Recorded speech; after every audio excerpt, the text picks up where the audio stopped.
الحق من ربك فلا تكونن من الممترين. أعوذ بالله من الشيطان الرجيم. بسم الله الرحمن الرحيم. أيها المشاهدون والمشاهدات من كل مكان وزمان، السلام عليكم ورحمة الله وبركاته. نعم، الحمد لله الذي فرض علينا الصوم لنكون أتقياء، والصلاة والسلام على رسول الله رؤوف رحيم وعلى آله وصحبه ومن سن بسنته إلى يوم بعث. أما بعد، إخوة الحق والإيمان، السلام عليكم ورحمة الله وبركاته. adúpẹ́ fún Ọlọ́run ọba àríkíọlá, àyìn Ọlọ́run ọba, bàbá Ọlọ́run ọba náà, àtọ̀ ìkẹ́ àti gẹ̀ fún ànábì wa Muhammad sallallahu alaihi wasallam. Ìkẹ́ àti Ọlọ́run ọba kó má fò ẹnìkọ̀ọ̀kan wa dá. Naam, àwọn ìyá mi inú ẹ̀sìn Islam, atú padà kíra lẹ́ẹ̀kan sí pé kákú iṣẹ́ ládá. Ọlọ́run ọba àríkíọlá ló san wá ní ẹ̀san olóore. Ọlọ́run já ṣe pípẹ́ lókè ìpẹ́ ọlá títóbi Ọlọ́run. Àti ìkólọ́dọ̀ àwọn Sheikh wa Abdul Rozak Ejigbo, ibẹ̀ náà ni a tún gbé wà là ń béèrè àwọn ìbéèrè tó jẹ mọ́ oṣù Ramadan táwọn èèyàn nídìí sí irú ìbéèrè yìí. Ọlọ́run bọba lékè ọlá, nǹkan tọ́lọ́run ò wí tánàbí ò wí, Ọlọ́run ní jẹ́ kẹ́ ẹ sọ o. ọlá títóbi Ọlọ́run bá gbogbo sísọ yín wíwí yín, Ọlọ́run ní jẹ́ káwọn èèyàn ṣì yín gbọ́. ọlá títóbi Ọlọ́run. Naam Sheikh, ẹ bá wa sálámà sáwọn ìyá lẹ́ẹ̀kan sí. Naam. Alhamdulillah wassalatu wassalamu ala rasulillah ba'd. Fassalamu alaikum wa rahmatullahi wa barakatuh. Àìkẹ́ Ọlọ́run ọba àtúrà jẹ́jẹ́ tán Ọlọ́run ọba kó wọn bá gbogbo apáta, gbogbo àwa jàmáà mùsùlùmí ní káàkiri àgbáyé, ibi tí Ọlọ́run ọba Allah subhanahu wa ta'ala ti kádàrá kí a máa wò wá, tọ́lọ́run ti kádàrá kí a máa gbọ́ wá.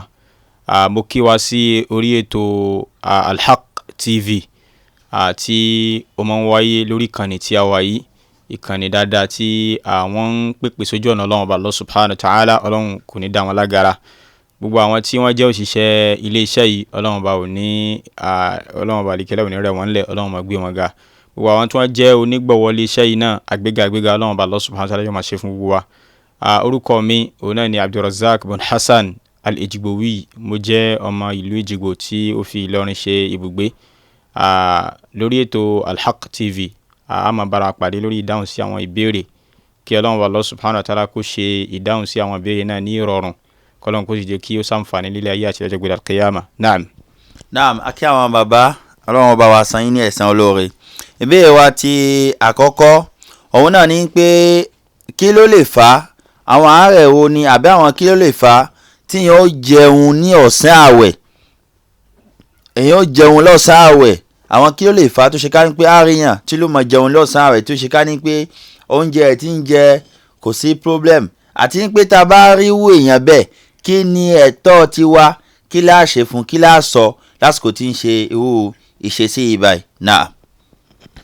Naam, ìbéèrè yìí ìbéèrè tí ó pàtàkì fún gbogbo aláwẹ̀ ni,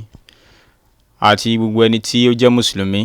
tí Ọlọ́run ọba Allah subhanahu wa ta'ala kádàrá kí oṣù àwẹ̀ yìí kó bá láyé. Báwo la ṣe ń lò pẹ̀lú oṣù Ramadan? Kí làwọn ẹ̀kọ́ eléyìí tí ẹ̀sìn Islam kọ́ wa sí sàkání oṣù yìí? Torí pé oṣù yìí oṣù tó ní ọ̀wọ̀ púpọ̀ ni, oṣù yìí oṣù tó lápọ́nlé púpọ̀ ni. Naam, ìbéèrè alákọ̀ọ́kọ́ ó ní pé kí ni àwọn àwíjàre tó bá ṣẹ̀ríà mu tó lè mú yàn jẹ ọ̀sán Ramadan? Al-a'dharu al-mubihatu lil-fitri fi Ramadan. Àwọn àwíjàre tí ó mú ìjẹun ní ọ̀sán Ramadan di ẹ̀tọ́ fún ni. So alákọ̀ọ́kọ́ nínú ẹ̀ òun náà ni al-ajzu. Al-ajzu yìí òun náà ni kéèyàn kágara láti gbààwẹ̀. Nǹkan méjì ló dẹ̀ bọ́ sábẹ́ al-ajzu. Alákọ̀ọ́kọ́ al-maradu, ẹlẹ́ẹ̀kejì òun náà ni al-kibar. Alákọ̀ọ́kọ́ ni àárẹ̀, ẹlẹ́ẹ̀kejì ni ìdàgbàlagbà, ogbó. Àwọn nǹkan méjèèjì ó lè má mú yàn gbààwẹ̀ téèyàn bá jẹ́ni tí ó ń ṣàárẹ̀ láàárẹ̀ tí ó ṣe gbààwẹ̀ pẹ̀lú ẹ̀. Àwọn àárẹ̀ kan bẹ tó yẹ pé èèyàn lè gbààwẹ̀ pẹ̀lú ẹ̀ téèyàn bá bẹ̀rù Ọlọ́run dáadáa, èèyàn lè gbààwẹ̀ pẹ̀lú ẹ̀. Ṣùgbọ́n àwọn àárẹ̀ kan bẹ tí ó ṣe gbààwẹ̀ pẹ̀lú ẹ̀, kó jẹ́ pé èèyàn ní ọgbẹ́ ẹnu tó ní agbára gidi gan. Kódà àwọn ọgbẹ́ ẹnu dókítà gan náà sọ fún yín pé irú ọgbẹ́ ẹnu tí ń ṣe wọ̀ yìí kò gbààwẹ̀ pẹ̀lú ẹ̀. Àwọn dókítà tó jẹ́ mùsùlùmí tí wọ́n bẹ̀rù Ọlọ́run, irú dókítà bẹ́ẹ̀ lágbàrú mọ̀ràn bẹ́ẹ̀ lọ́wọ́ rẹ̀. so àwọn gbẹ́nu kan sì ń bẹ gan táwọn dókítà ní tó bá ti ń ṣe tó yẹ kó ṣe lóru nígbà tó bá fẹ́ jẹ sààrì fi lè gbà rẹ̀ pẹ̀lú ẹ̀ pàápàá so àwọn àìsàn tó lágbára bẹ́ẹ̀ tó lágbára Ọlọ́run kó dákun kó fún gbogbo wa lálàáfíà lọ́nà kan sí kejì tá rẹ̀ ti ń dà wá láàmú Ọlọ́run kó fún wa lálàáfíà irú àwọn ààrẹ bẹ́ẹ̀ àbí ìjàgbàlagbà tó yẹ pé àgbàlagbà yẹn kò lè mú lágbára láti gbààwẹ̀ mọ́ nǹkan alákọ̀ọ́kọ́ nìyẹn. nǹkan ẹlẹ́ẹ̀kejì òun náà ni asafar téèyàn bá ṣèrìn àjò ìrìn àjò ṣíṣe lè mú jẹ́tọ̀ fún yàn láti jọ̀sán Ramadan. so ẹlẹ́ẹ̀kẹta òun náà ni tí haidọ̀ àbí nifas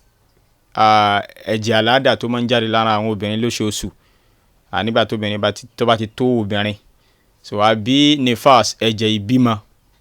so eléyìí àwọn nǹkan méjèèjì yìí tó bá jáde lára yẹn ó lè sọ́dẹ̀tọ̀ fún yàn láti jẹ ọ̀sán nínú Ramadan ó lè sọ́dẹ̀tọ̀ láti jẹ ọ̀sán nínú Ramadan. Naam eléyìí báyìí làwọn nǹkan tí ṣẹ̀ríà gbà wọlé so bákan náà àwọn nǹkan tó lè sọ́dẹ̀tọ̀ fún yàn láti jẹ ọ̀sán nínú Ramadan òní téèyàn bá jẹ́ ni tí ń fọmọ lọ́yàn so ìyẹn wá ń páyà lórí ọmọ yẹn wípé ìgbàwẹ̀ pẹ̀lú ọmọ yẹn ìgbàwẹ̀ pẹ̀lú ìfọmọlọ́yàn ó lè kópa lára bọ́mọ yẹn àbí kó kópa lára bí èèyàn tí ó ń gbàwẹ̀ yẹn náà níyà tí ó ń gbàwẹ̀ yẹn náà so eléyìí báyìí ó lè mú wa jẹ ọ̀sán Ramadan àbí kí yẹn jẹ́ olóyún tó yẹ pé ó ń páyà oyún inú ẹ̀ tó bá gbàwẹ̀ pẹ̀lú ẹ̀ àbí ń páyà ẹ̀mí ara rẹ̀ gan tó bá gbàwẹ̀ pẹ̀lú oyún yẹn ṣàríyà ṣe kíni ṣàríyà fún wọn nígbà láàyè láti jẹ ọ̀sán Ramadan. Naam ìbéèrè tó tún wà lábẹ́ rẹ̀ ó ní pé tá bá wá rí èèyàn tí irú nǹkan yìí tó ṣẹlẹ̀ sí tó yẹ pé ó láwíjàre tí ṣàríà gbà wọlé láti jọ̀sán Ramadan so ǹjẹ́rú ẹni bẹ́ẹ̀ ṣé tí bá ń jọ̀sán ní gbangba àbí so kí ni tá a lè ṣe fún èèyàn bẹ́ẹ̀ tá bá rí èèyàn bẹ́ẹ̀ á ṣe wá sí fún kó bẹ̀rù Ọlọ́run Allah subhanahu wa ta'ala torí pé ìṣẹ̀lẹ̀tọ̀ fún wa láti jẹ ọ̀sán Ramadan pẹ̀lú àwọn àwíjàre yìí pẹ̀lú àwọn ìdí pàtàkì kò sọ wípé ká máa jẹ ní gbangba èyàn ó jẹ́ pẹ̀lú ẹ̀kọ́ ìyẹn ni pé èyàn ó lọ jẹ́ ní kọ̀rọ̀ níbi tó yẹ sí pé kò ní jẹ́ gbangba táwọn yóò ti máa rí yàn pé yàn ń jẹun so yìí báyìí sìn eléyìí báyìí ló mú mi rántí àlàyé tí bàbá wa al-Allamah Ibn Uthaymin rahmatullahi alayhi tí wọ́n ṣe lórí irú àlámọ̀rí tó rí báyìí nínú Sharh Riyadis Salihin so ìgbà tí wọ́n ń ṣàlàyé nípa àyà tó sọ wípé Ọlọ́run Ọba Allah subhanahu wa ta'ala sọ wípé kuntum khayra ummatin ukhrijat linnasi ta'muruna bil ma'ruf wa tanhawna 'anil munkar wa tu'minuna billah so àyà yẹn ìgbà tán ṣàlàyé nípa rẹ̀ so wọ́n ṣàlàyé pé ìpààyàn láṣẹ dáadáa àti ìkọ̀bàjẹ́ fún yàn so ó yàtọ̀ sí ìṣewàásí fún yàn ìṣewàásí fún yàn ní ká sọ fún yàn pé ẹ bẹ̀rù Ọlọ́run Ọba o nǹkan báyìí ló dá o nǹkan báyìí ni ó dá o ń ṣe wàásí fún ni ẹ ìwà pa láṣẹ dáadáa ni pé ó yá máa ṣe nǹkan báyìí ó pa láṣẹ pé lọ ṣe nǹkan báyìí nínú àwọn tó jẹ́ dáadáa tọ́lọ́ba lè kíra pa wá láṣẹ rẹ̀ ó pa láṣẹ ní kí ṣe kó ṣe wàásí fún pọ́ dáa ó pa láṣẹ so bákan náà ikọ̀ wà bàjẹ́ fún yàn ní kéèyàn rí yàn tí ń ṣe bàjẹ́ kéèyàn sọ fún pé kọ́ mọ́ ṣe mọ́ so ẹni tí bá ń jẹ ọ̀sán Ramadan kódà kó jẹ́ pé irú ẹni tí ó lẹ́tọ̀ọ́ àti jọ̀sán ni ìwà bàjẹ́ ló ń ṣe ní gbangba yẹn kì í yẹ kéèyàn máa ṣe ní gbangba á kọ̀ fún bí kò mọ̀ ṣe so yẹ bá ń sìn so nítorí pé ìmá ṣe bẹ́ẹ̀ rèé so yóò máa mú ẹ̀mí àwọn aláwẹ̀ gbọ̀n so yẹ so mùsùlùmí máa ń ní ẹ̀kọ́ pẹ̀lú irú àwọn oṣù yìí ni kì í ṣe oṣù téèyàn ti wá bọ́ ta tí torí pé pòkì míì rèé ó lè padà lo nǹkan òun láti jẹ́ kí ìjọsán nínú ọ̀sán Ramadan padà fúyẹ́ lẹ́mìí rẹ̀ tóun ò ní mọ̀ wípé ìwọ ní nǹkan kan tí ó ṣe lẹ́tọ̀ọ́ fún ọ ni so a kì í ran ṣètọ́n a kì í ran èṣù lọ́wọ́ lórí àwọn ọmọ ìyá wa so bẹ́ẹ̀ lè ṣe jẹ́ nìyẹn naam. Ọlọ́run bá wa san yín ní ẹ̀san olóore ìbéèrè tá a fẹ́ béèrè lékejì inú èsì ìbéèrè àkọ́kọ́ ó ti jáde inú ẹ̀ ìyẹn ló jẹ́ ká yà àtúní padà béèrè ìbéèrè èkejì mọ́ ìbéèrè táwa fi rọ́pò ẹ̀ nísìnyí òun ní pé ẹni tó ti gbàwẹ̀ ní lójí lóru ó gbàwẹ̀ ṣùgbọ́n àlùfájàrí ò tí ì yọ tó ṣe ká ní pé àwẹ̀ rẹ̀ ló fi dúró ẹ̀rì ká ní pé aago lápèjúwe aago 5 làwẹ̀ máa ń dúró la máa ń dáwẹ̀ dúró lọ́dọ̀ tiwa ní Benin lápèjúwe ó wá jẹ sààrì ó ti jẹ sààrì láti aago 5 àbọ̀ tí di aago 5 kò ṣẹ́jú 20 ó wá súnmọ́ ìyàwó rẹ̀ ẹ̀rì ǹjẹ́ àwẹ̀ ẹ̀ ó wà ní dúró àlùfájà aago tí àwẹ̀ dúró sààrì ó dúró kò ì dọ́gba ó wá súnmọ́ ìyàwó rẹ̀ tòun tí ń pò ti jẹun ṣé àwẹ̀ ẹ̀ ó bọ́ sí àti ń pẹ́ ni tó fẹ́ ṣínú aago ìṣínú ti tó èyí tí ló fi ṣínú yẹn ìyàwó rẹ̀ ló fi ṣínú kí ni ẹ fẹ́ sọ fún wa nípa àlámọ̀rí báyìí náà. naam ẹ ṣeun olóòtú ìdáhùn sí ìbéèrè yìí ó ní pé tí alfajari ò bá ti yọ Ọlọ́run bá Allah subhanahu wa ta'ala ṣe lẹ́tọ̀ fún wa jíjẹ mímu àti ìsúnmọ́ àwọn ará ilé wa so láti ìgbà tá a bá ti sínú tán títí tí ó fi dìgbà tá alfajari ó yọ Ọlọ́run bá alikẹ́lá ṣe uhilla lakum laylata siyami arrafathu ila nisaikum Ọlọ́run bá ní a ṣe lẹ́tọ̀ fún yín àwọn òru àwẹ̀ àwọn ọjọ́ àwẹ̀ kẹ́ ẹ máa fi súnmọ́ àwọn ìyàwó yín so òru yẹn sì bẹ̀rẹ̀ láti ìgbà tóòrùn bá ti wọ̀ tí maghrib bá ti wọlé so títí alfajari ó fi yọ ẹ̀tọ́ ni fún wa láti súnmọ́ àwọn ará ilé wa so àwa jẹ sahuru tán àti jẹ sààrì tán alfajari ò tí yọ ààyè ká súnmẹ́lẹ̀tọ̀ wa ọwa yọlẹ̀ so a lè fi tẹ̀lé bẹ́ẹ̀ so tó yẹ sí pé a jẹun sààrì tán egun ó le dáadáa láti súnmọ́ ara lé wa a sì súnmọ́ ara lé wa lórí ìgbà tí alfajari ò bá ti yọ ààwẹ̀ wa ṣiṣẹ́ kínni ó sì lálàáfíà so bákan náà àti wá gbààwẹ̀ títí di àsìkò sínú tí òòrùn ti wọ̀ tí wá sí pé òòrùn ti wọ̀ báyìí so ẹ̀yin ò tí ì fi nǹkan kan sẹ́nu gan bóyá nítorí bóyá bọ́lọ́run ṣe dáhùn bóyá Ọlọ́run ṣe lẹ́ni tó ní agbára gidi gan so ojú rẹ̀ bá tún mú ara lé rẹ̀ pé kóhun tó fi nǹkan kan sẹ́nu sẹ́ òun ọ̀sà àkọ́kọ́ súnmọ́ ara lé òun náà kò sí láì fi ń bẹ̀ nu ṣẹ̀ríà tó ṣe báyìí sìn so kò sí láì fi ń bẹ̀ nígbà tó ti jẹ́ sí pé ṣé ti rí ṣẹ̀ríà ni pé tí àlùfájàrí bá ti yọ tóòrùn bá sì ti wọ̀ ló ti báyìí sìn tóòrùn bá ti lè wọ̀ qad aftara as-sa'imu aláàwẹ̀ ti sínú ó sínú kò sínú ẹnu rẹ̀ ti sí so ó sínú kò sínú ẹnu ti sí ṣe ṣe báyìí sìn so eléyìí ni nǹkan tá nàbí sallallahu alaihi wasallam tó fi kọ́ wa so látara báyìí kò sí nǹkan tí ó burú ń bẹ̀ so kọ́lọ́mù bá rí kẹ́lá kí ó sànú ẹnì kọ̀ọ̀kan wa. Ọlọ́run bá wa san àwọn Sheikh wa Abdul Rozak Ejigbo Ọlọ́run bá wa san wọ́n ní ẹ̀san olóore ẹ kú àwíyé àbí àsọyé Ọlọ́run ní jẹ́ kẹ́ ẹ ṣe sọ ọlá tí tóbi Ọlọ́run náà béèrè tí ó kàn òun náà ní pé ìgbà wo ni gbígbàdúà ó wà tí gbígbàdúà máa ń gbà jù ṣé síwájú ká tó sínú ni àbí nígbà tí a bá sínú àyè gbígbàdúà kan aago gbígbàdúà kan ń bẹ níbẹ̀ àbí àsìkò gbígbàdúà kan ń bẹ ṣé ká tó sínú ni àbí nígbà tí a bá sínú bùṣe náà ni àsìkò gbígbàdúà náà ẹ dákun ṣàlàyé fún àwọn ẹni tí ń wò wá náà. Naam, alhamdulillah wassalatu wassalamu ala rasulillah wa ala alihi wa sahbihi wa tabi'ina lahum bi ihsan ila yawmiddin wa ba'd. Àsìkò gbígbàdúà tí Ọlọ́run bá Allah subhanahu wa ta'ala àtànábì sallallahu alaihi wasallam tí wọ́n fi yé wa tí wọ́n sì pàkíyèsí lórí ẹ̀ so òun náà ni àsìkò sàárì. Àsìkò sàárì ó jẹ́ àsìkò tí ó tó kún fún ọ̀pọ̀lọpọ̀ gbígbàdúà gan so nítorí Ọlọ́run bá Allah subhanahu wa ta'ala sọ́nà al-Qur'an Ọlọ́run wa bil ashar hum yastaghfirun Ọlọ́run bá ń ròyìn àwọn ẹni rẹ̀ Ọlọ́run bá ní lásìkò sàárì wọn máa tọrọ àforíjì fún Ọlọ́run bá Allah subhanahu wa ta'ala so Ọlọ́run bá ń fẹ́lẹ́ yìí fi wá lára lórí pàtàkì àsìkò yẹn pásìkò gbígbàdúrà ni so bákan náà àsìkò yìí Ọlọ́run bá Allah subhanahu wa ta'ala máa ń sọ̀kalẹ̀ sí sámà ayé so gẹ́gẹ́ bí anabi sallallahu alaihi wasallam ṣe sọ pé yanzilu rabbuna tabaraka wa ta'ala ila samai dunya fi kulli layla so idha baqiya thuluthul layl al-akhir anabi sallallahu alaihi wasallam ní Ọlọ́run ọba tó gbọngbọn ọba tó ga a máa sọ̀kalẹ̀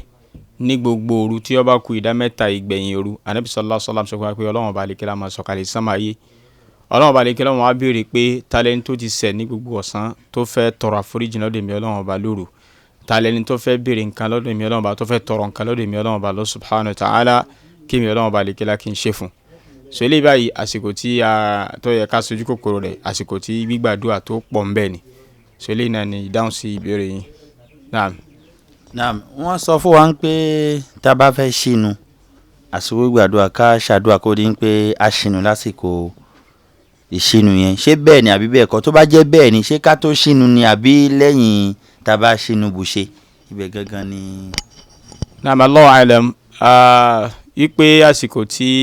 ó bá kù sáátà ká sínú àbásìkò sínú yẹn síwájú àbí lẹ́yìn rẹ̀ ṣé ká tó sínú àbí tá a bá sínú tán pé gbígbàdúrà wà ń bẹ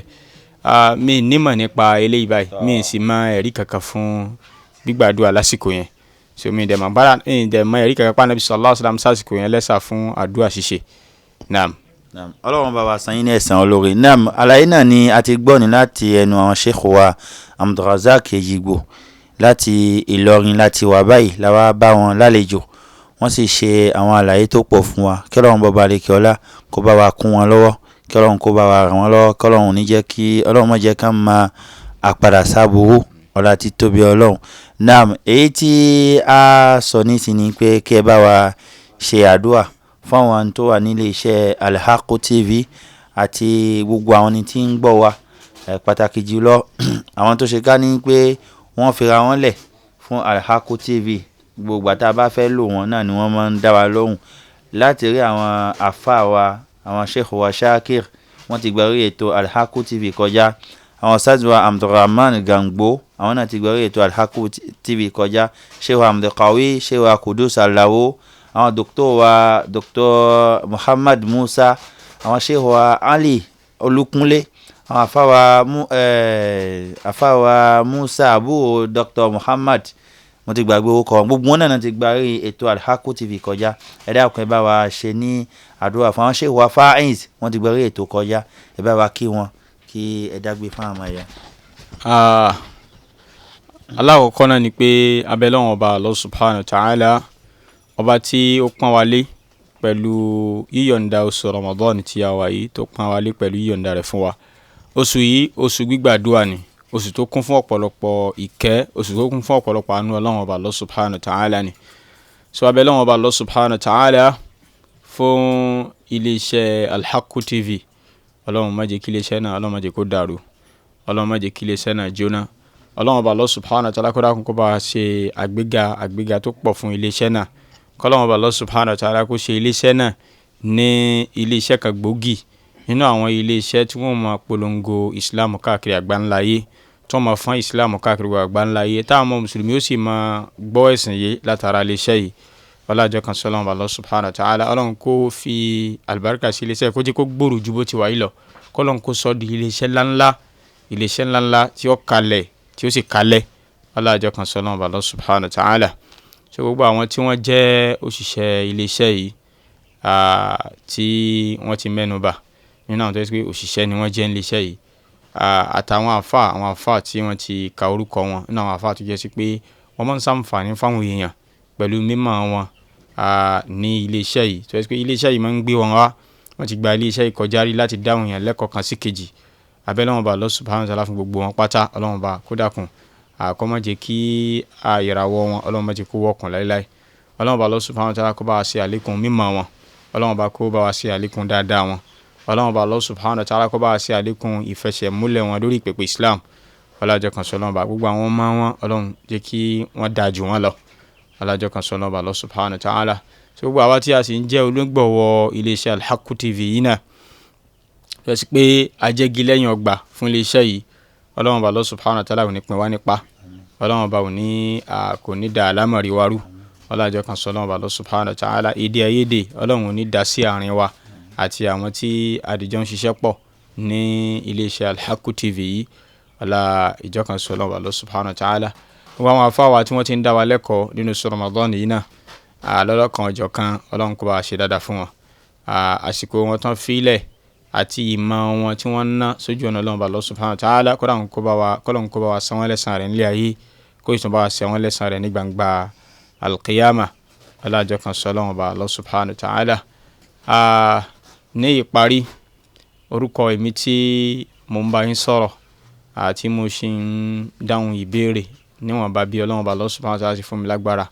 látàárọ̀ orúkọ mi náà ni Abdul Rozak bin Hassane Edjigbo àti mo fi ìlú Ìlọrin ṣe ibùgbé àti a ṣì ń jàǹfààní ìgbàlejò ara ẹni lórí ètò Haqqu TV eléyìí tí gbogbo wa tán láǹfààní àti wòyí so bẹ́ẹ̀ lọ́wọ́ bá Allah subhanahu wa ta'ala ìgbà tí a bá tún máa pàdé lórí ètò yìí kọ́lọ́wọ́ bá kó ṣe ìpàdé wa ní ìpàdé tí ó ládùn tí ó lóyin ọlá ìjọkan sọ Ọlọ́run bá Allah subhanahu wa ta'ala ọlá ìpè méjì Ọlọ́run bá subhanaka Allahumma bihamdik ashhadu an la ilaha illa anta astaghfiruka wa atubu ilaik. tó adúpẹ́ fún àwọn àfáwà Sheikh wa Abdul Rozak Edjigbo Ọlọ́run bá wa san wọ́n ní ẹ̀san olóore èyí náà láfi máa dágbé fún gbogbo àwọn ọmọ ìyá tí wọ́n ń gbọ́ wa tí wọ́n ń wò wá láti iléeṣẹ́ tí ẹ̀ ń wò òun náà ni Haqqu TV tó ṣe ká ní pé agbéra kalẹ̀ láti máa ṣe nashru da'watillah láti máa ṣe náṣẹ́ ọ̀rọ̀ ọlọ́run ọba lẹ́kẹ́ ọlá ò má jẹ́ kó sú wa, má jẹ́ kó ó rẹ̀ wá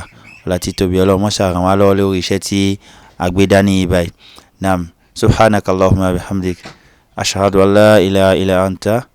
astaghfiruka wa natubu ilayk.